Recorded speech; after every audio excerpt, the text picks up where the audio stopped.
አይ ደስ ይላል። እግዚአብሔር ይመስገን። እንደተባለው እንግዲህ ወደ ሐሳቡ ወደ ጥያቄው ስመጣ ከዚህ ከጌታ ጸሎት ጋር ተያይዞ እንግዲህ ሁለትን ጥያቄ ነው ጥያቄው። አንደኛ አሁን ለቤተክርስቲያን የሚመሩ ሰዎች በረኝነት ያሉ እድል ያገኙ ሰዎች ቤተክርስቲያንን በመምራት እድል ያገኙ ሰዎች መንጋውን የሚመሩ ሰዎች ምን ይማሩበታል የሚለው አንዱ ጥያቄ ነው። እንግዲህ የሁላችንም መምህር የሁላችንም አስተማሪ ጌታችን ኢየሱስ ክርስቶስ ነው። ይህ ግልጽ ነው። እኔ ምን ይሰማኛል እንግዲህ ይሄ በስጋው ወራት የስጋዊ ላይ ኢየሱስ ክርስቶስ እንግዲህ አምላክነትን ለመቀማጥ ራሱን ባዶ አድርጎ የሚለው አነጋገር ሁሉን ያውቃል። ግን ደግሞ ይሄንኛ ደካማ ስጋ ለብሶ ሁሉን የሚያውቅ አምላክ ሆኖ ግን ደካማ ስጋ ለብሶ እኛ አስተማሪነት ነው። ይሄ ትህትና ነው። የመምህር ትህትና ምንለው አለ አይደለ? ኢየሱስ በዚህ ጉዳይ ላይ በጣም ለህይወታችን ትልቁ አስተማሪያችን እሱ ነው።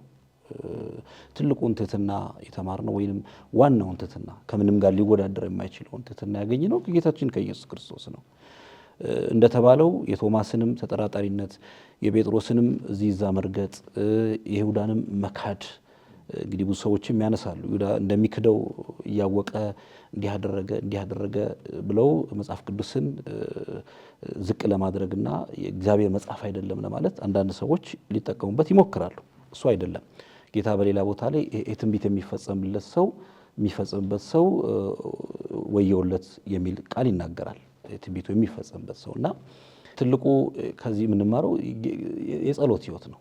ነገሮቻችንን ለማድረግ እንደ ጌታ ኢየሱስ ክርስቶስ መሪ ኃላፊያችን የበላይ እንደመሆኑ መጠን እነዚህን ሐዋርያት ለአገልግሎት ለመለየት ሁሉን የሚያውቁ ነው እያለ ከአባቱ ተልኮ የመጣ ነው። በምድር ላይ ራሱን ዝቅ አድርጎ የነበረው ጌታ እነዚህን ደቀ መዛሙርት በዓለም ላይ ለመላክና ወንጌል እንዲያስፋፉ የትንሣኤው ምስክር እንዲሆኑ ለማድረግ ጸሎት ምን ያህል ዋጋ እንዳለው ያሳየበት ክፍል ነው ብዬ አስባለሁ። የጸሎትን ጉልበት የጸሎትን ኃይል የምንማርበት ነው። በቤተክርስቲያን ስራ በማንኛውም ተግባራችን ላይ ነገሮቻችንን ከመከወናችን በፊት ነገሮቻችንን ከማድረጋችን በፊት ለአገልግሎታችን ትልቁ መቋጫና ማሰሪያ የሚሆነው ጸሎት ነው። እሱ ነው የሚያሻግረው። እሱ ነው ነገሮቻችን እንድንፈታ የሚያደርገው። ምክንያቱም ይሄ ጌታ ወደ ሰማይ ካረገ በኋላና ደግሞ መንፈስ ቅዱስን ከላከ በኋላ በሐዋርያት ሥራ ላይ እንደተጠቀሰው ኢየሱስ ያስተምር የነበረውና ይሰራ የነበረውን ያስቀጠለው በሐዋርያቱ ነው። ያስተምረው የነበረው ምንድነው? ወንጌልን ነው። ያስተምረው የነበረው የሰማይን መንግስት ወይንም በሰማይ ያለንን ለኛ የሚሆነውን ክብርና የምናገኘውን ተስፋ የቀረልን ተስፋ ነው ያስተምር የነበረው ኢየሱስ። ስለዚህ ይህንን የሚያስተምር የነበረውን የሚያስቀጥሉ ናቸው። ደግሞ ጌታ ይሰራ የነበረውን እነሱ መንፈስ ቅዱስ ከወረደ በኋላ ሊሰሩ ያሉ ናቸው። ሐዋርያት ማለት ያሉ ናቸው።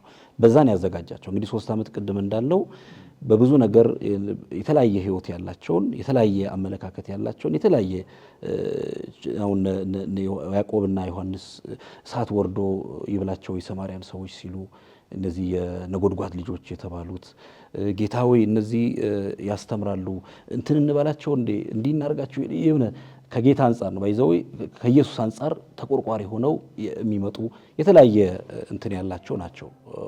ሁኔታቸው የሚያሳየው እነዚህን ሁሉ አርሞ እነዚህን ሁሉ አስተካክሎ ነው አብቅቶ ጌታ ደቀ መዛሙርት አድርጎ ሐዋርያት አድርጎ የላካቸው። ስለዚህ ይሄ የጸሎት ውጤት ነው። እኛም በህይወታችን ውስጥ በአገልግሎታችን ውስጥ በቤተክርስቲያናችን ውስጥ በስብስባችን ውስጥ በህብረታችን ውስጥ አገልግሎት አለ። የቀጠለ አገልግሎት የምናስተምረው የምናገለግለው ይሄንን ጌታ የምንገልጥበት ይሄንን ንጉስ የምናስተምርበት የምናወጅበት ትልቅ አገልግሎት አለ። እሱን አገልግሎታችን እዚህ ላይ እንደተጠቀሰው በአብ በወልድ በመንፈስ ቅዱስም እያጠመቃችኋቸው ያዘዟችሁንም ሁሉ እንዲጠብቁ እያስተማራችኋቸው ደቀ መዛሙርት አድርጓቸው። አያችሁት አይደለ? ደቀ መዛሙርት ከማድረጋቸው በፊት ጌታ በእነሱ ላይ እንዳደረገው በእነሱ ላይ እንደሰራው እነሱም ደግሞ ሌሎችን ደቀ መዛሙርት ለማድረግ ምን ማድረግ ማለት አለባቸው? ጌታ ያዛቸውን እያደረጉ እያስተማሩ። እንግዲህ ትምህርት ብዙ ጊዜ ቀጣይነት ያለው ነው መሆን ያለበት። አንድ ጊዜ አስተምረን ምንተው አይደለም። ደቀ መዛሙርትን ለማፍራት በቤተ ክርስቲያን አገልጋዮችን ለማድረግ ቀጣይነት ያለው ትምህርት መንፈሳዊ ትምህርት እያስተማርን ከጸሎት ጋራ ተግተን ቤተ ክርስቲያንን መጠበቅ እንዳለብን እንደ ኃላፊነታችን መጠበቅ እንዳለብን ትልቅ ማሳያ ነው የሚሆነው። አሁን እንደምናየው እንግዲህ በዘመኑ ያለችው እንግዲህ ቤተ ክርስቲያን ከተባሉ እንግዲህ ብዙዎቹ የተሰባሰበ ሁሉ ጌታን ያስተማረ ሁሉ በትክክል ከጌታ ጋራ ከሐሳቡና ከመንፈሱ ጋራ ተስማምተው አለ የለም የሚለው እሱ በብዙ ሊፈተሽ ይችላል፣ ሊገመገም ይችላል። ዞሮ ዞሮ ግን ቤተክርስቲያን ነኝ የምትል በክርስቶስ ያመነች ክርስቶስን የተቀበለች ክርስቶስን የምትሰብክ አጎልታ የምትናገር ቤተክርስቲያን ህብረት ካለች በዚህ መልኩ ጌታ ባደረገው መልኩ ነው ደቀ መዛሙርትን ማፍራት ያለባት። ለተልእኮ የምትልካቸውን አገልጋዮች የምታዘጋጃቸውን አገልጋዮች ጌታ ጸሎት አድርገው በዛ መልኩ ያኮ ማሳያ ነው። ሐዋርያትም እኮ ቅድም እንደተባለው በይሁዳ ምትክ ለመተካት ያደረጉት ያንኑ ነው አይደለ? ጌታ እንዳደረገው ተሰብስበው ጸሎት አድርገው አይደለ ያንን የለዩት። ከዛም አልፋችሁ ስትሄዱ ይሄ የመጀመሪያው ትምህርታቸው ላይ መንፈስ ቅዱስ ከወረደ በኋላ ዮሐንስና ጴጥሮስ አንድ ላይ ከ11 ጋር ሆኖ ጴጥሮስ ካስተማረ በኋላ ይዘው አሳድሯቸው ይህን ነገር እንዳታደርጉ እንዳታስተምሩ ካላቸው በኋላ ተለቀው ሲሄዱና ለወገኖቻቸው ለወንድሞቻቸው ያንን የሆነውን ነገር በእስር ቤት የገጠማቸውን እነዛ የአይሁድ ረበናት ያሏቸውን ሲተረጉላቸው ከዛ በኋላ ከትንቢት ጠቅሰው ሲያስተምሩ አብረው ሲጸልዩ ጌታዊ እስከ መቼ ነው አትመለከትም ወይ ይሄ አሕዛብ ለምን ያጉረመርማሉ እያሉ ያንን የዳዊትን መዝሙር እየጠቀሱ ትንቢቱን እያነሱ ሲጸልዩ ከእንደገና መንፈስ ቅዱስ በላያቸው ሊሞላ ይዳ የጸሎት ኃይል በጣም ዋጋ እንዳለው ለአገልግሎታቸው በተለያየ ስፍራ እናያለን። ስለዚህ ይሄን እኔ በዚህ የጸሎትን ኃይልና መሪዎች ለቤተክርስቲያን ደቀ መዛሙርትን ለማፍራት አገልግሎቱን ለማስቀጠል በጸሎት መትጋት እንዳለባቸው የሚያስተምር ነው ብዬ እወስዳለሁ። መልካም ምስጋና ለስሙ ይሁን። እንግዲህ መልእክቱን ወደ ተነሳንበት የመጽሐፍ ክፍል መለስ አድርገ ነው ማቴዎስ 28 ከቁጥር 16 ጀምሮ ወደ ተጻፈው አሁን ያነሳነውን ከጸሎት ጋርም ተያይዞ በልብህ መጨመር የምትፈልገው አብይ ርዕስ ስለሆነ እሱን በማካተት እዚህ ጋር የተሰመረባቸው ነጥቦች አሉ። አንደኛው ጌታ ኢየሱስ ክርስቶስ ወደ ደቀ መዛሙርቱ በግብዣ ወደሚጠብቁት ደቀ መዛሙርት በመምጣት የተናገራቸው ነው። ያም ስልጣን በሰማይና በምድር ተሰጠኝ፣ እንግዲህ ሂዱና አሕዛብን ሁሉ በአብ በወልድ በመንፈስ ቅዱስ ስም እያጠመቃችኋቸው ያዘዝኳችሁንም ሁሉ እንዲጠብቁ እያስተማራችኋቸው ደቀ መዛሙርት አድርጓቸው፣ እነሆም እኔ እስከ ዓለም ፍጻሜ ድረስ ሁል ጊዜ ከእናንተ ጋር ነኝ ያለው። እንግዲህ 3 አበይት ነገሮችን እንመለከታለን። የመጀመሪያው እነሱን የሚያዝበት ስልጣን በሰማይና በምድር በመላው ፍጥረት ላይ ያለ ስልጣን መሆኑንና ይሄ ስልጣን ከአባቱ የተቀበለው መሆኑን ማስታወቁ ነው። የመጀመሪያው ነገር የሚያዝበት፣ የሚያንቀሳቀስበት፣ መመሪያ የሚሰጥበት አቅም ወይም ስልጣን ከአባቱ ጋር መያያዙን በግልጽ ያስታወቀበት ነው። ሁለተኛው አሕዛብን ሁሉ በአብ በወልድ እና በመንፈስ ቅዱስ ስም እያጠመቃችኋቸው ያዘዝኳችሁን ሁሉ እንዲፈጽሙ እያስተማራችኋቸው ደቀ መዛሙርት አድርጓቸው ነው። ደቀ መዛሙርት የሚያደርጉበትን መንገድና እነማንን ደቀ መዝሙር እንደሚያደርጉ ነው ሲናገር የምናየው።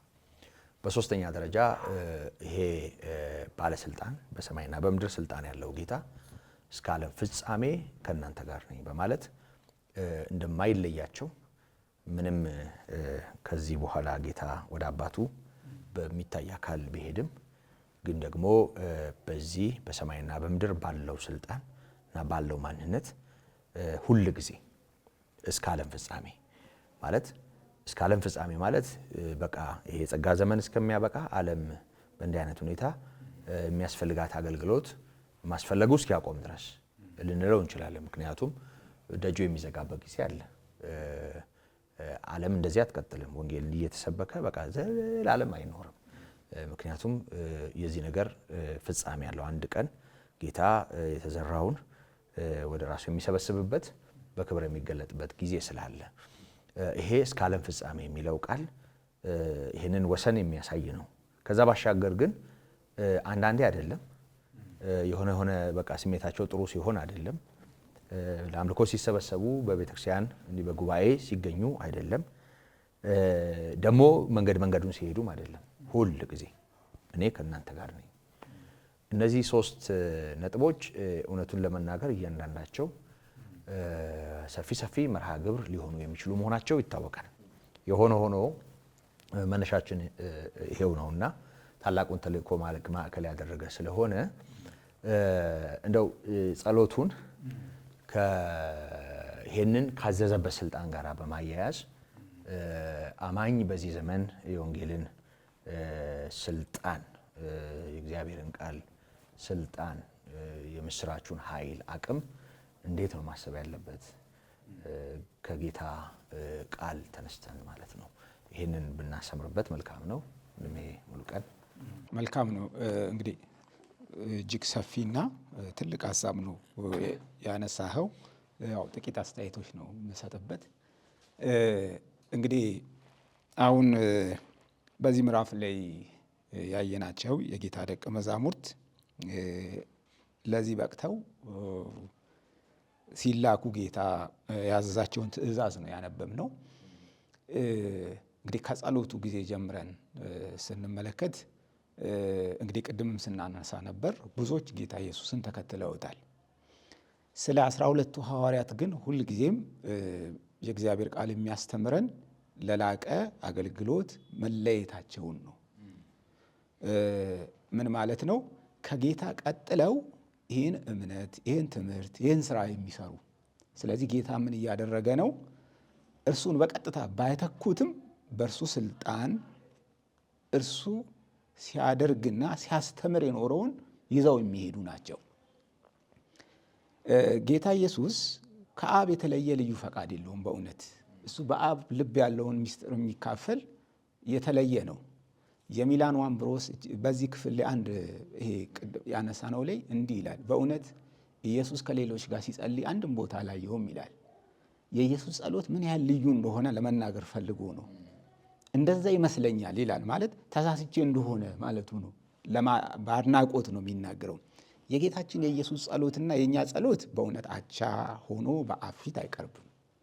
ኢየሱስ ከአብ ልብ ምስጢርን የሚካፈል ደግሞም የተለየ ፈቃድ የሌለው የእግዚአብሔር ልጅ ነው። ግን ቅድምም አሼ አንስቶታል፣ ታዛዥ ስለሆነ ደግሞም እውነተኛ አገልጋይ ስለሆነ እንደው የግብር ይውጣ አይደለም ሁሉንም ነገር የሚሰራው። በእውነት በታማኝነት አገልጋይ ነው እሱ። መጸለይ በሚያስፈልገው ሰዓት ይጸልያል። ጸሎቱ አሁንም ቢሆን እንደኛ ጸሎት ግን እንዳናየው። የኢየሱስ ጸሎት ማለት የኢየሱስን አዳኝነት፣ የኢየሱስን መካከለኝነት፣ የኢየሱስን ነገር ስንናገር አሳንሰን እንዳናየው። እያወራን ያለነው ስለ እግዚአብሔር ልጅ ነው፣ ስለ አዳኙ ነው። ጸሎቱን ብዙ ጊዜ ሰው ጸሎት ሲባል እንደ ሌላ ጸሎት አይደለም ማለት እሱ ከአብ ልብ ምስጢሩን ሁሉ ያውቃል። ያም ሆኖ ግን መወሰን ይፈልጋል። እንደ ነገ ለመወሰን ለመምረጥ በጸሎት ነው ያደረው። ስለነዚህ እሱን ተክተው ወይም የእሱን ትምህርት ይዘው ስለሚሄዱት ማለት ነው። የተለዩ ናቸው እነሱ አይደገሙም። በነገራችን ላይ ቅድም አሁን ማቲያስ እንዴት እንደገባ ስናነሳ ቆይተናል። ልክ ጴጥሮስ ሲያልፍ ጴጥሮስን እንተካ፣ ማቴዎስ ሲያልፍ ማቴዎስን እንተካ አይደለም። የበጉ ሐዋርያት የተለዩ ናቸው። እኛ በእነርሱ እምነትና ትምህርት ላይ ነው አሁን የተመሰረት ነው። የሐዋርያት ሥራ ምዕራፍ 2 ቁጥር 42 ላይም ይህንን ነው የሚነግረን የእግዚአብሔር ቃል። በሐዋርያት ትምህርት ይላል። ወይም ይሄ ሳውንድ የሆነ እውነተኛ የሆነ ዶክትሪን እያለ ነው። እነሱ የሚናገሩትን ነበር ቤተክርስቲያን የምትሰማው። ለምን? ኢየሱስ እነሱን ስለሾመ። አያችሁ፣ አሁን ይህን ስንናገር ራስን መሾም፣ ራስን በእግዚአብሔር ቤት ውስጥ ከፍ ከፍ ማድረግ፣ ይህንን እኔ ነኝ የምሰራው፣ ይህንን እኔ ነው የማድርገው፣ እኔ ይገባኛል፣ እንዴት አስፈሪ እንደሆነ ማለት ነው። ለምን?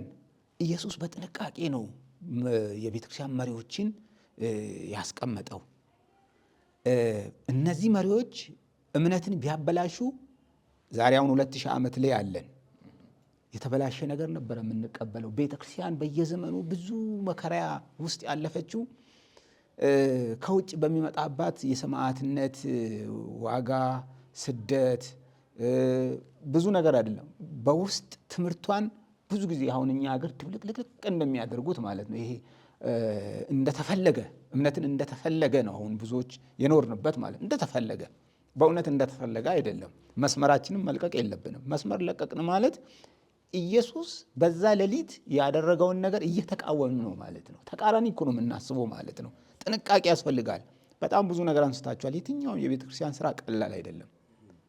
በፍርሃትና በመንቀጥቀጥ በእግዚአብሔር መንፈስ ተመርተን ነው ማድረግ ያለብን። መሪዎች ናቸው ሁልጊዜም ማህበረሰብን የሚፈጥሩት። ምንም እንኳ መሪ ከማህበረሰብ ውስጥ ቢወጣም በቤተ ክርስቲያን ውስጥ ግን ያቺ ቤተ ክርስቲያን ያቺ አጥቢያ መሪውን ነው የምትመስለው። ምንም ሆነ ምንም ማለት ነው። አሁን በነገራችን ላይ በዘመናዊ ዓለም ውስጥ ሰዎች በራሳቸው ቤተ ክርስቲያን መክፈት ይችላሉ፣ ሚኒስትሪ ማቋቋም ይችላሉ፣ ማስተማር ይችላሉ፣ ሁሉ ነገር መሆን ይችላል። አንዱ ሰው ብድግ ብሎ ሐዋርያ ነኝ ሊል ይችላል። አስቸጋሪ ነው። አንዱ ሰው በጎች ሳይኖረው እረኛ ነኝ፣ ቄስ ነኝ፣ ፓስተር ነኝ ሊል ይችላል። የሉም እኮ በጎች እኮ የሉም፣ ዝም ብሎ በአየር ላይ ማለት ነው። እና ይሄ በአደገኛ ሁኔታ ውስጥ ነው ያለ ነው ማለት ነው። እንዲህ የእግዚአብሔርን ቃል ስናጠና እርማትም መውሰድ አለብን። ብቻ በአስቸጋሪ ሁኔታ ውስጥ ነው ያለ ነው። ይሄ ሁሉ ታልፎ ጌታ በመጨረሻ ሰዓት ሲያዘጋጅ ለኖረበት ተልእኮ ሊልካቸው ነው። እንደው ጥቂት ሀሳብ ነው በሱ ላይ የምንሰጠው። አሁን ጌታ ተከታይ አፍሩልኝ ነው ዋና እዚህ ውስጥ። አሁን ደቀ መዛሙርት አድርጉ ነው። ምን እያደረጉ? እያጠመቁ እያስተማሩ፣ ደግሞም የነገራቸውን ያስተማራቸውን እንዲያደርጉ እንዲታዘዙ ማለት ነው። ለዚህ ግን ስልጣን ያስፈልጋል። አሁን እነዚህም ብድግ ብሎ መጥቶ እንዲሁኑ፣ እንዲውጡ፣ እንዲግቡ ማለት አይችሉም። ስልጣን ያስፈልጋል። ይሄ ብቻ አይደለም። ይሄ ለመጀመሪያ ጊዜ ሁለት ነገር ያሳየናል። አንደኛ ኢየሱስ ከዚህ በፊት በመካከላቸው ሲመላለስ ያስተምራል፣ ይሰብካል፣ ይፈውሳል፣ ታምራት ያደርጋል፣ ድንቅ ነገር ያሉ ብዙ ነገር አይተዋል። ኢየሱስ በምድር ብቻ ሳይሆን በሰማይም ስልጣን እንዳለው ነገራቸው። አዲስ ነገር ነው ለነሱ በእውነት ይሄ ማለት ነው። ኢየሱስ በመካከላቸው የኖረው በሰማይም በምድር ስልጣን አለው። ቀላል አሁን የእግዚአብሔርን ስልጣን ነው እየተናገረ ያለው ማለት ነው። ይሄ የአምላክ ስልጣን፣ አምላክ ብቻ ነው በሰማይም በምድርም ስልጣን ያለው። ያህዌ እንደሆነ እየተረዱት ነው ማለት ነው። አሁን ይሄንን ስልጣን ይዘው እንዲሄዱ፣ ሁለተኛ ከእስራኤል ወገን ውጪ ወደ ሌላ ቦታ እንዲሄዱ ሌላ አዲስ ነገር አበሰራቸው ማለት ነው። ከዚህ በፊት እስራኤል በትንቢተ ኢሳይያስ ላይ ለአሕዛብ ብርሃን ትሆናለህ ተብላለች። ብርሃኗን እያጠፋች ነው የኖረችው። አሁን ግን ያ ሁሉ ሊመጣ ነው ማለት ነው። ወደ ሌላ ማህበረሰብ ሊሄዱ ነው እና ለማስተማር፣ ለማጥመቅ፣ የኢየሱስ ደቀ መዝሙር ለማድረግ የኢየሱስን ስልጣን ይዘው ነው ማለት ነው የተንቀሳቀሱት። እንበልና ቅድም አንስተናል። ሰዎች ራሳቸውን ሊሾሙ ይችላሉ። በየትኛውም ማዕረግ ሰዎች ስማቸውን ሊያስጠሩ ይችላሉ። ያለ ስልጣን ግን እኮ ባዶ ነው ማለት እግዚአብሔር ካላከ ማለት ዝም ብሎ የሆነ እንደ መንፈሳዊ ስራ ሰራተኛ መስለን በግጭትም በምንም ሰው ስልጣን ሊይዝ ይችላል። ስልጣኑ ከሌለ እኮ ትርጉም የለውም። ያለ ስልጣን ወንጌልም እኮ በስልጣን ነው የሚሰበከው። በነገራችን ላይ በስልጣን ማለት ነው። ለምን? የእግዚአብሔር ቃል ነው። በኃይል በመንፈስ ነው የሚሰበከው። ይሄ አንዱ መለያ ነው ራሱ። ሰዎች የተለያየ ማዕረግ ይዞ ሲመጡ በእርግጥ የእግዚአብሔር መንፈስ አላቸው፣ ስልጣን አላቸው። የስልጣን ጥያቄ መጠየቅ እንችላለን። ተቀብለዋል። ከእግዚአብሔር እጅ ጠምዘን የምንወስደው አይደለም፣ ራሱ እግዚአብሔር ፈቅዶ የሚሰጠን ስለሆነ እና በዚህ ውስጥ ታዲያ ጌታ ምንድን ነው እያለ ያለው? እስከ ዓለም ዳርቻ ሂዱ ነው እያለ ያለው ማለት ነው። ከገሊላ የመረጣቸው እነዛ ቅድም ያነሳነው መጽሐፍ እንደሚነግረን ከቀራጭነት ሙያ፣ ከአሳ አጥማጅነት ሙያ፣ ከያ ቀናተኛው ብቻ ልዩ ልዩ ባህሪ ያላቸው ፊት ማያደርጉ ባህሪያቸው። ይሁዳ ብቻ እኮ አይደለም፣ ሁሉም ፊት አያደርግም። በነገራችን ላይ እገሌ የተሻለ ነው የተባለም የለም ማለት እዛ ውስጥ ምንም ያውም ጌታ መጨረሻ ላይ ለስምዖን ግልገሎቼን፣ ጠቦቶቼን፣ በጎቼን ጠብቅ ብሎ ታማኝ ያልነበረውን ታማኝ አድርጎት ማለት ነው። ጳውሎስም እንደሚናገረው ታማኝ አይደለም ግን ታማኝ አድርጎ ቆጠረኝ። ይሄን ሁሉ ይዘው በዚህ ባህሪ ወደ ዓለም ሁሉ እንዲሄዱ ነው የታዘዙት ማለት ነው። ይሄ የማያቋርጥ የቤተክርስቲያን ስራ ነው። ዛሬ የማያቋርጥ የቤተክርስቲያን ስራ ወደ የትኛውም ህዝብ የመሄድ የማስተማር፣ የማጥመቅ ደግሞ ጌታ ያስተማረውን ሰዎች ሰምተው እንዲታዘዙ የማድረግ ስራ ነው እዚህ ጋር የታዘዘው።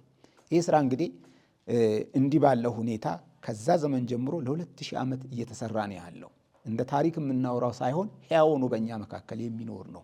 ለምን እኛ የሐዋርያትን እምነትና ትምህርት ነው የምንከተለው። ሁሌም ራሳችንን መፈተሽ መመዘን ያለብንም በዚሁ ቃል ነው። ወደዚህ ቦታ ስንመጣ ታዲያ ቃሉ ምን ይለናል? ሂዱ ነው የሚለን። ዛሬም ሂዱ እኮ አልቆመ። ሂዱ ማለት ዛሬም ሂዱ ነው የሚለው። ነገም ብናነበው መተን ሂዱ ነው የሚለን። ተነጎዳም መተን ብናነብ ሂዱ ነው። እስከ የት? እስከ ዓለም መጨረሻ፣ እስከ ዳርቻ ወደ ህዝቦች ሁሉ። በዚህ ሁሉ ደግሞ ጌታ ምን መተማመኛ ሰጥቷል? ልክ ስልጣን እንደሰጠው ሁሉ እስከ ፍጻሜ እኔ ከእናንተ ጋር ነኝ አለ። ቅድም ያነሳናቸውን ሲጠራ ከጸጋ ጋር ነው፣ ከአብሮነት ጋር ነው። ስራውን ሁሉ የሚሰራው እሱ ነው ብለናል። ያው ማረጋገጫ የእግዚአብሔር ቃል ይናገራል። እና ይሄንን እንድናደርግ ነው ዛሬም እግዚአብሔር በዚህ ክፍል ውስጥ የሚናገረን። ክብር ለአምላካችን ይሁን። እንግዲህ መልእክታችንን ወይም ውይይታችንን ወደ መደምደሙ ደርሰናልና ጌታ ኢየሱስ ክርስቶስ ያሰመረባቸውን እነዚህ 3 ነጥቦች በማንሳት ጠቅለል ብናደርገው መልካም ነውና በተለይ በሰማይና በምድር ባለው ስልጣን ጌታ ደቀ መዛሙርቱን ማዘዙ፣ በመሰረቱ በማን ስም በማን ስልጣን ይሄን ያደረጋችሁት የሚል ሐዋርያት ሥራ ምዕራፍ 4 ላይ ጴጥሮስና ዮሐንስ ሽባውን የተረተሩበትን ስልጣንና ስም ሲጠየቁ እናያለን። በናዝሬቱ በኢየሱስ ክርስቶስ ስም በኢየሱስም ስልጣን ማለት አንዳንዴ ስልጣኑን የራሳችን እናደርገዋለን እና በእኛ ስልጣን ይመስለናል። ብዙ ጊዜ የአገልግሎት ኃላፊነትና አደራ ለምሳሌ ክህነት ስልጣነ ክህነት ነው ስሙ ራሱ እና አሁን ልጅነት ልክ ነው ስልጣን ተብሏል። ክህነትም ስልጣን የሚለውን ተቀጽላ ከተጠቀምን የአገልግሎት ስልጣን ማለት ነው። የአገልግሎት ስልጣን ደግሞ የጌታችን የኢየሱስ ነው። ምክንያቱም በኢየሱስ ስም በኢየሱስ ስልጣን ነው ያሉትና እና ስልጣን በሰማይና በምድር ተሰጠኝ ነው ያሉት። ደቀ መዛሙርት በሱ ኃይል ካልሆነ በራሳቸው ምንም ማድረግ አይችሉም። ምክንያቱም በእኔ ባትሆኑ አንዳች ልታደርጉ አትችሉም ብሏቸዋል ዮሐንስ 15 ላይ። ይህን ስልጣን በተመለከተ ከዛ ባሻገር ደቀ መዝሙር አድርጉ ሲል ጌታ ራሱ ያዘዛቸውን እንዲፈጽሙ በማስተማርና እንዲፈጽሙ በማድረግ ነው። ይሄ ሁለተኛው ነጥብ ነው። የመጨረሻው ያው እስከ ዓለም ፍጻሜ ሁል ጊዜ እኔ ከእናንተ ጋር ነኝ ማለቱ ነውና እነዚህ 3 ነጥቦች በተመለከተ በልብህ ምን አለ? ለጉባኤው ለሚሰሙን በዙሪያችን ላሉ ሰዎች ይህን ሚዲያ ለሚከታተሉ የሚቀር መልእክት እና እንደ ጌታ ምሕረት ወንድማችን አሸናፊ በእነዚህ ነጥቦች ላይ ጥቂት ብትለን መልካም ነው። መልካም፣ እግዚአብሔር የተመሰገነ ይሁን። እንግዲህ ያው ይህንን ታላቁ ተልእኮ ስንለው እንግዲህ ታላቅ ተልእኮ የምንልበት ትልቁ ምክንያት ታላቁ ጌታ በስልጣን በሰማይም በምድርም ስልጣን የተሰጠው ጌታ ከመሆኑ አንጻር ነው ታላቅ ያልነው። መዳናችን ራሱ ታላቅ ነው። ታላቅ መዳን ተብሏል። ጌታ ሲወለድም ለእረኞቹ ታላቅ ደስታ ሆኖላቸዋል ይላል። እንግዲህ ሁሉ ነገር በምድር ላይ ጌታ ከሰማይ ወርዶ እኛን ለማዳን ያደረጋቸው እያንዳንዱ ነገሮች በሙሉ ታላቅ የሚባሉ ናቸው። እንዲሁ ዝም ብለን የምናያቸው ሳይሆን በጣም የተደረገልን ነገር እጅግ በጣም ታላቅ ነገር ነው። ታላቅ ስንል ከሌላ ነገር ጋር አወዳድረ ነው ሳይሆን ብቻውን ድርጊቱ ከምንም ጋር ሳናወዳድረው ነው ታላቅ እያልን ያለ ነው። በቃ ትልቅ ነው። ስለዚህ ለሐዋርያትም የሰጠው ሚሽን በጣም ታላቅ ነው። እንግዲህ ብዙ ሌሎች ተልእኮች ጊዜ አይበቃንም እንጂ እዚህ ማቴዎስ 5 ላይ እናንተ የምድር ጨው ናችሁ፣ እናንተ የዓለም ብርሃን ናችሁ የሚለው እንግዲህ በጨለማው ዓለም ላይ ምን ያህል ብርሃን መሆን እንዲችሉ አድርጎ የሆኑትን ነገር ይነግራቸዋል። የሚሆኑትን ሳይሆን የሆኑትን ነገር። እንግዲህ ይሄ ጥሪው ሰማያዊ የተባለው ጥሪ እንግዲህ በዚህ መጠን ነው። ለምድር ጨው እስከ መሆን ድረስ አጣፋጭ እስከ መሆን ድረስ ትልቅ በረከት እግዚአብሔር ሰጥቷል በሐዋርያቱ በኩል።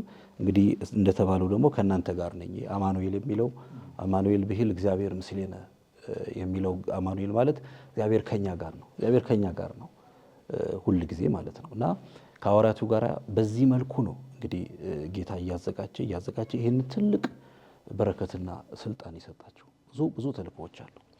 ወደዚህኛው ነጥብ ወደ መደምደሚያው ስንመጣ እንግዲህ ሂዱ ብቻም ሳይሆን ሂዱና ይላቸዋል። ሂዱና እንግዲህ ቅድም እንደተባለው ፍጻሜው ደቀ መዛሙርት ማድረግ ነው። የዚህ የተልእኮ ዋናው የሚሽኑ ዋና መደምደሚያው ደቀ መዛሙርትን ማፍራት ላይ ነው። ደቀ መዛሙርትን ማዘጋጀት ላይ ነው። ራሱ ጌታ 12ቱን አዘጋጅቶ ሲያበቃ ወደ ዓለም ሁሉ ሂዱ ካለ በኋላ እንግዲህ በአብ ፍቅር፣ በወልድ ቤዛነት፣ በመንፈስ ቅዱስ አብሮነት እንግዲህ ይሄን ነው አብ ወልድ መንፈስ ቅዱስ ብሎ ይሄንን በመጥቀስ ትልቅ ሚሽን ሰጥቶ የላካቸው። በሚሽን ውስጥ የምናየው መደምደሚያው አንደኛ እያጠመቃችሁ ከዛ ደግሞ ያዘዝኋችሁንም ሁሉ እንዲጠብቁ እያስተማራችኋቸው ይላል። ምን ነው የሚያስተምሩት? እንግዲህ ቅድም ከተጠቀሰው ከሐዋርያት ሥራ ምዕራፍ 1 ቁጥር 8 ላይ ጌታችን መድኃኒታችን ኢየሱስ ክርስቶስ ከዚህ ከሉቃስ 24 ጋር አገናኝተን ብናየው ሁል ጊዜ ቤተክርስቲያናውን ማስተማር ያለባት ማዕከሏ እንግዲህ ትንሣኤው ነው አይደለ? እዚህ ሉቃስ ወንጌል ምዕራፍ 24 ላይም እንዲህ ነው የሚል ክርስቶስ መከራ ይቀበላል፣ በሶስተኛው ቀን ከሙታን ይነሳል፣ በስሙም የንስሐና ኃጢአት ስርየት ከኢየሩሳሌም ጀምሮ በአሕዛብ ሁሉ ይሰበካል ተብሎ እንዲሁ ተጽፏል፣ እናንተም ለዚህ ምስክሮች ናችሁ ይላል። የሚያስተምሩት ይሄንን ነው። እንግዲህ አሁን በዚህ ዓለም ላይ ከፀሐይ በታች ባለው ቤተክርስቲያንን ብሎ በተሰሩ ወይም በዚህ ሚሽን ውስጥ አለን የሚሉ መሰረታቸው መሆን ያለበት የክርስቶስ መሆናቸው የሚረጋገጠው ለደቀ መዛሙርቱ የተሰጠው ተልእኮ ይህንን በሶስተኛው ቀን ከሙታን ተለይቶ የተነሳውን ወደ አባቱም በክብር ያረገውን በአባቱ ቀኝ የተቀመጠውን የኃጢአት ስርየት በስሙ የሚደረግለትን የናዝሬቱ ኢየሱስ ክርስቶስን እንዲሰብኩት ነው። በቃ የሚያስተምሩት ይሄንን ነው። እንግዲህ ብዙ ሰዎች ብዙ እናስተምራለን ይላሉ። ትምህርት ሁሉ መሰረቱም ፍጻሜው ኢየሱስ ክርስቶስ ነው። ትንሣኤውን መሰረት አድርገን ሞቱን መሰረት አድርገን ደግሞ እንዳረገው መምጣቱን መሰረት አድርገን ሐዋርያት እንደሱ ነው ያደረጉት።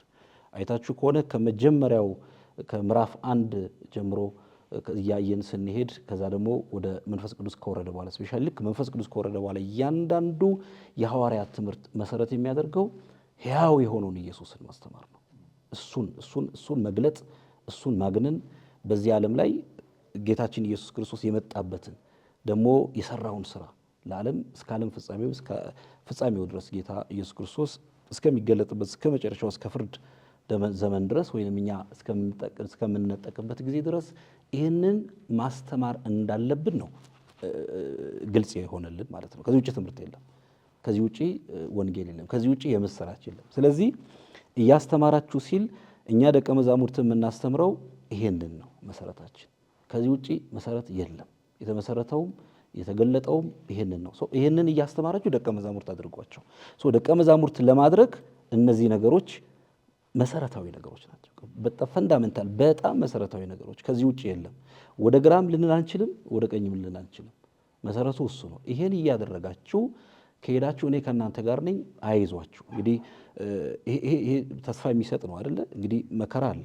ክርስቶስን በመከተል ውስጥ ሐዋርያት ባሳለፉበት ባገለገሉበት ቤተክርስቲያን እንዴት እንዳለፈች አሁንም ቤተክርስቲያን አገልግሎት ክርስቶስን መሰረት አድርገው ክርስቶስን ተቀብለው ጌታ ነው ብለው ለሚገልጡ በስሙ በእውነት ለተሰባሰቡ ሰዎች ሐዋርያት ላይ የሆነው መከራ የደረሰው አይዟችሁ አትፍሩ እያለ ብዙ ማጽናኛዎችን ሰጥቷቸዋል። እዛው ቅድም የጠቀስነው ማቴዎስ 5 ላይ እዚህ አንቀጸ ብፁዓን የተባለው ላይ ማጠቃለያው አካባቢ ብፁዓን ናችሁ እያለ ስለ መባረክ ስለ ብፅዕና ከተናገረ በኋላ ስለ ስሜ ትሰደዳላችሁ፣ መከራ ትቀበላላችሁ፣ ግን ደስ ይበላችሁ እያለ እንግዲህ ሐዋርያት ከዛ በኋላ በምናየው በእያንዳንዱ ነገር ደስ እያላቸው እንግዲህ ብዙ እንደሆኑ መከራ እንደደረሰባቸው ግን ደስታው ከነሱ ጋር ከቧቸው እንደነበሩና አገልግሎቱ እዚህ እንደደረሰ እናውቃለን። ደግሞ ይቀጥላል። ስለዚህ አሁንም ቢሆን ይሄ ተልእኮ ታላቅ ተልእኮ ነው ለሐዋርያት የተሰጠው። እስከ ዓለም ፍጻሜ ካለ ሐዋርያቱ እስከ ዓለም ፍጻሜ የሉም። ኦልሬዲ ሐዋርያቱ ወደ ጌታ የተጠራው ተጠርቷል። የለም በዚህ ዘመን አገልግሎቱ ግን ቀጥሏል።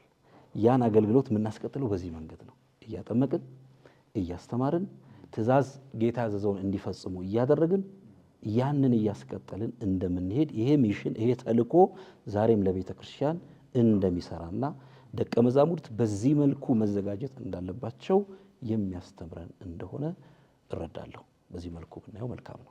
ክብር ለሕያው አምላካችን ለእግዚአብሔር በጌታችንና በመድኃኒታችን በኢየሱስ ክርስቶስ ስም ይሁን። እግዚአብሔር ይመስገን ስለነበረን ጊዜ።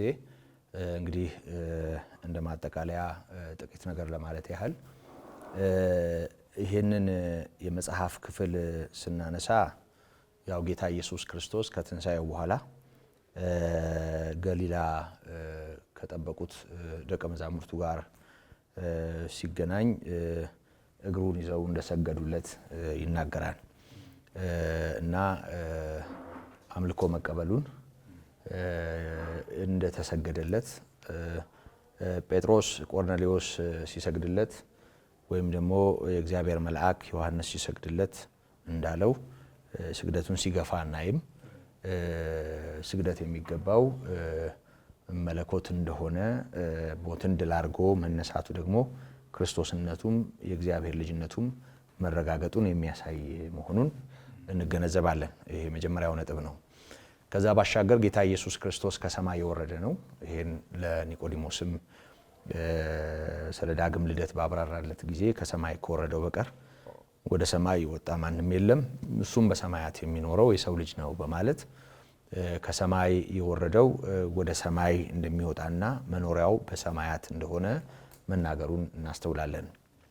ከዛ ባሻገር በዮሐንስ ወንጌል ምዕራፍ 17 ላይ ተጽፎ እንደምናገኘውና ጌታ ኢየሱስ ተላልፎ ከመሰጠቱ ጥቂት ደቂቃዎች በፊት ሐሙስ ምሽት እንደጸለየው በሚታመነው ጸሎት ላይ ስለ ደቀ መዛሙርቱ ሲጸልይ እነዚህ አንተ እንደላከኝ ካንተ ዘንድ እንደመጣው አወቁ፣ አመኑ በማለት በዋናነት ከሰማይ የመጣ ከእግዚአብሔር ዘንድ የመጣ መሆኑን ማወቃቸውን ማመናቸውንና ደሞም እግዚአብሔር ለልጁ የሰጠውን ቃል እንደሰጣቸው ያንንም ቃል እንደተቀበሉ በዚህ ቃል እንደተለዩ ከዚህ ክፉ ዓለም ይናገርና እኔ ስለ ዓለም አልለምንህም ስለነዚህ ነው ከክፉ ጠብቃቸው እያለ አስገራሚ ጸሎት ማቅረቡን እናያለን። በዚህም የመጽሐፍ ክፍል የተሰመረበት ከሰማይ መምጣቱን ደቀ መዛሙርቱ ማወቅና ማመናቸውን ደግሞ ከሰማይ የመጣው እሱ የነገራቸውን አሜን ብለው መቀበላቸውን ተከትሎ ያ ቃል ቅዱስ እንደሆነ ይሄም ቅዱስ ቃል እንደለያቸውና እንደቀደሳቸው ይናገራል። እንግዲህ አብይ ጉዳይ ነው ይሄ ጌታ ነው ስልጣን በሰማይና በምድር ተሰጠኝ በማለት በሰማይና በምድር ባለው ስልጣን እነዚህን ሲያዛቸው የምናየው። ስለዚህ የወንጌል አቅም ጌታ ኢየሱስ እንደሆነ ጌታ ኢየሱስ ደግሞ በሰማይና በምድር ስልጣን ያለው እንደሆነ የወንጌል እውነት ስለ አንድ በሆነ በታሪክ አጋጣሚ ስለተገፋ አንድ ምስኪን በቁጭት የምናወራው የሐዘን እንጉርጉሮ ሳይሆን ሞት የተሸነፈበትን እግዚአብሔር የሰው ልጆችን ኃጢአት ሁሉ ይቅር ያለበትን ደግሞ በሞት ላይ ስልጣን ያለውን የዲያብሎስን ስልጣን በሞቱ የሻረበትን እውነት የምንናገርበት መለኮታዊና ሰማያዊ እውነት እንደሆነ ማስተዋል መልካም ነው። እንግዲህ ወንድሜ አሺ አሁን እንዳነሳኸው የወንጌል መልእክት ለአሕዛብ ሁሉ የሚነገረው መልእክት ይሄ ነው። ሰዎችን ሁሉ ለማዳን የተገለጠውን የእግዚአብሔር ጸጋ፣ ዓለምን ሁሉ እግዚአብሔር የወደደበትን ፍቅር፣ በእርሱ የሚያምኑ መዳናቸውን ብቻም ሳይሆን በእሱ የማያምኑ ደግሞ በአንዱ በእግዚአብሔር ልጅ ስም ስላለማመናቸው የሚፈረድባቸው መሆኑን የሚያስገነዝብ የወንጌል እውነት ለአሕዛብ ሁሉ የሚሰበክ ለደህንነት የሆነ ሕይወትን አለመጥፋትን ወደ ብርሃን ማምጣት ተብሎ የተገለጠ አገልግሎት ነው። ከዚህ የተነሳ አሕዛብ ይህንን እውነት አሜን ሲሉ እንግዲህ በመንፈስ ቅዱስ የሚያጠምቀው ራሱ ጌታ ኢየሱስ ክርስቶስ ሆኖ ወደ አካሉ የሚደምረው ራሱ ጌታ ኢየሱስ ክርስቶስ ሆኖ ከመንፈስ ቅዱስ ወይም በመንፈስ ቅዱስ ከእግዚአብሔር መወለዳቸው ይሄ የታመነ ሆኖ ደግሞ በሚታይ ሁኔታ ቤተክርስቲያን እነዚህን በማጥመቅ ወይም ደቀ መዛሙርት የሆኑት የጌታ ሐዋርያት እነዚህን በማጥመቅ እንዲቀበሏቸው ጌታ ማዘዙን እናያለን። በዚሁ ስልጣን እዚህ ጋር በጣም እንደው ብዙ ጊዜ እናገረዋለሁ። ምናልባት ሰማያኑ ደጋግሜ ስናገረውም ሰምተው ሊሆን ይችላል። ዛሬም ደግሜ ብናገረው ደስ ይለኛል። በተለይ በአንድ ወቅት በዚህ በደቀ መዛሙርት ዙሪያ ስለ ደቀ መዝሙርነት ማስተማር ፈልጌ መጽሐፍ ቅዱስ አገላበጥኩ። በዚህ ዙሪያ የተጻፉ ሌሎች መጽሐፍትን ሪፈር ለማድረግ ሞከርኩ። እስኪ ሌሎች በዚህ ዙሪያ ያላቸው ልምምድ ምንድነው ብዬ የተለያዩ መዛግብትን ለማየት ሞከርኩ እና አንድ ነገር በጣም አሳዘነኝ። ልክ ነው፣ ሰዎችን ዲሳይፕልሺፕ ስለማድረግ ወይም ደቀ መዝሙር ስለማድረግ የተጻፉ ብዙ መጽሐፍት ይኖሩ እንጂ ከጌታ ትእዛዝ በጣም የራቀ የአገልጋዩን ወይም የቤተ እምነቱን ክሪድ ወይም ደግሞ የአገልጋዩን የግል እይታ የግል ቅኝት እንግዲህ እንደመታመኑ መጠን ለእግዚአብሔር ቃል እንደመታመኑ መጠን ያለውን ትምህርት ነው ያየሁት እና በእውነት ይሄንን በደንብ ካየው በኋላ ልቤ ተከዘ። ምክንያቱም ጌታ ኢየሱስ በግልጽ ያለው ነገር አለ። በአብ በወልድ በመንፈስ ቅዱስ ስም እያጠመቃችኋቸው አለ። ያዘዝኳችሁን እንዲፈጽሙ እያስተማራችኋቸው ደቀ መዛሙርት አድርጓቸው። ጌታ ኢየሱስ አዟል ማለት ነው። ይሄ ከሰማይ የመጣው ጌታ አስተምሯል ማለት ነው። ያስተማረው ትምህርት የት ነው ያለው? ወንጌላት ውስጥ ተቀምጧል። እንደውም በዚህ ዘመን በጣም አደገኛው ነገር እንደው በደንብ ማስተዋል ያስፈልጋል። ይሄ በወንጌል ላይ የተገለጡ የወንጌል መልእክቶች ለቤተክርስቲያን እንደማያስፈልጉ እንደውም ጌታ ኢየሱስ ክርስቶስ ከመሰቀሉ በፊት ጌታ ያስተማራቸው ትምህርቶች ናቸውና እዛ ላይ ያሉት ያ እንደው እንደ ብሉይ ኪዳንና ለብሉይ ኪዳን ሰዎች እንደተነገረ መመሪያ ሆኖ የተቃኙ ትምህርቶችን እናያለን። በጣም ሲስተማቲካሊ የተቃኙ በጣም እንደው ዛሬ በክርስትና ውስጥ የምናየው ንቅዘት ምንጩ ይሄ ነው ብዬ እንዳስብ የሚያደርገኝ ነው። ምክንያቱም አንደኛ ከጌታ ትእዛዝ መውጣት ነው። ይሄ ጌታ ምንድን ነው ያለው? አስተምሩ ብቻ እኮ አይደለም። አሁን የወንጌል ምስክርነት ልክ ነው። የጌታችን የኢየሱስ ክርስቶስን ማንነት ሞትና ትንሣኤ ማዕከል ያደረገ ነው፣ ምንም ጥርጥር የለውም። ግን ጌታ ኢየሱስ ክርስቶስ የእግዚአብሔር ልጅ ሆኖ በስጋ የተገለጠ የዳዊት ልጅ ሆኖ ደሞም ስለ ኃጢአታችን መሰቀሉ መሞትና መነሳቱ እንዳለ ሆኖ ይህ ጌታ እኮ አስተምሯል። የአባቱን ፈቃድ በሰው ልጆች መካከል ገልጧል። የሰማይ መንግስት መልክ ምን መሆን እንዳለበት ተናግሯል። ይሄ ጌታ አጋንንትን ያስወጣ፣ ሰዎችን የፈወሰ፣ ሽባ የተረተረ፣ ጎባጣ ያቀና ብቻ አይደለም። በትክክል ቅዱስ የሆነውን እግዚአብሔርን ፈቃድ እኮ ለሰዎች አስታውቋል። እና ይሄ ጌታ ያስተማረው ትምህርት ነው ወንጌል። ይሄንን ማስተዋል አለብን። ወንጌል ማለት የምስራች ማለት እንደሆነ ይታወቃል። ምስራች ማለት ደግሞ የጌታችን የኢየሱስ ክርስቶስን ሞትና ትንሣኤ ማዕከል ያደረገ ለሰው እግዚአብሔር ያደረገው ምህረት ማወጅ እንደሆነም ይታወቃል። ግን እኮ ጌታ ኢየሱስ ክርስቶስ ወንጌልን ይሰብክ ነበር ተብሎ ተጽፏል። ምን ማለት ነው? ወንጌልን ይሰብክ ነበር ምን ማለት ነው? የምስራች ይናገር ነበር። ለተጠቁ ነፃነት፣ ለታወሩ ማየት፣ ለታሰሩ መፈታትን ሰብክ ዘንድ፣ የተወደደችውን የጌታን ዓመት እናገር ዘንድ እግዚአብሔር ቀብቶኛል እያለ በአስገራሚ ሁኔታ እኮ ይናገር ነበር። እና የጌታ ትምህርት በደንብ ነው መስተዋል ያለበት። እንደውም በደንብ እናስተውል። ይኸውላችሁ ደቀ መዛሙርት የጌታችን የኢየሱስ ክርስቶስን ማንነት እና ቤዛነት በስሙ ንስሐና የኃጢአት ስርየት እንደሚሰበክ በመናገር አገለገሉ። እና ሐዋርያት ሥራ ላይ ደቀ መዛሙርት ያደረጉት አገልግሎትና አጠቃላይ የቤተክርስቲያን የመጀመሪያ ምዕራፍ ይነበባል። ከዛ በኋላ መልእክታትን ስንመለከት ልዩ ልዩ ችግሮች በቤተክርስቲያን ዙሪያ ስለነበሩ እነዚያን ችግሮች ለመፍታት እና እንደ ጌታ ቃል ለማረቅ ለማስተማር የተሰጡ ምላሾችን ነው የምናየው። ከዚህ የተነሳ ጌታ ኢየሱስ ያዘዘው ትእዛዝ አለ። ደቀ መዝሙርነት ጌታ ያዘዘው ትእዛዝ ምንድነው ብሎ ከመጠየቅ፣ ጌታ ያስተማረውን ትምህርት ከመማር፣ ጌታ እንዳስተማረው ለመኖር በእግዚአብሔር ጸጋ ውስጥ ሆነን በራሳችን አይደለም፣ በእግዚአብሔር ጸጋ ውስጥ ሆነን ልክ ጸጋው ከሞት ኃይል እንዳዳነን ጸጋው ደግሞ ኃጢአተኝነትን ዓለማዊ ምኞትን የሚያስክድ ጉልበት አለው። ስለዚህ በዚህ ጸጋ ሆነን ደግሞ ይህን ጌታ ስለመከተል መማር አለብን። ምክንያቱም ኢየሱስ ክርስቶስ ያዘዝኳችሁን እንዲፈጽሙ እያስተማራችኋቸው ደቀ መዛሙርት አድርጓቸው ነው የሚለው። ደቀ መዛሙርት የኔ ተማሪ ወይም የሌሎች መምህራን ተማሪ ወይም ደግሞ የሆኑ አገልጋዮች ተከታዮች አይደሉም። የጌታችን የኢየሱስ ክርስቶስን ትምህርትና የጌታችን የኢየሱስ ክርስቶስን ትእዛዝ እየሰሙ ያንን በሕይወታቸው በመከተል የጌታ ደቀ መዛሙርት ናቸው ደቀ መዛሙርት የሚባሉት። ከዚህ የተነሳ የደቀ መዝሙርነት ትምህርት ወደ መሰረቱ መመለስ አለበት። ቀጥታ ወደ ወንጌሉ መምጣት አለብን። በወንጌላት ወደ ተመዘገበው ጌታ ቀጥታ ወዳዘዘው ያዘዝኳችሁን እንዲፈጽሙ፣ ደግሞ ያዘዝኳችሁን እንዲሰሙ አይደለም፣ ያዘዝኳችሁን እንዲማሩን ብቻ አይደለም፣ እንዲፈጽሙ እያስተማራችኋቸው ደቀ መዛሙርት አድርጓቸው። በመሰረቱ ጌታ የተራራውን ስብከት ሲጨርስ ምዕራፍ 7 የመጨረሻው አንቀጽ ላይ ቃሌን ሰምቶ የሚያደርገው ቤቱን በአለት ላይ የሰራ ልባምን ሰው ይመስላል አለ። ቃሌን ሰምቶ የማያደርገው ግን ቤቱን በአሸዋ ላይ የሰራ ሰነፍን ሰው ይመስላል አለ። የልባሙን ቤት በተመለከተ ንፋስም ነፈሰ፣ ጎርፍም ጎረፈ፣ ዝናብ ዘነበ፣ ጎርፍም ጎረፈ፣ ያንን ቤት ገፋው።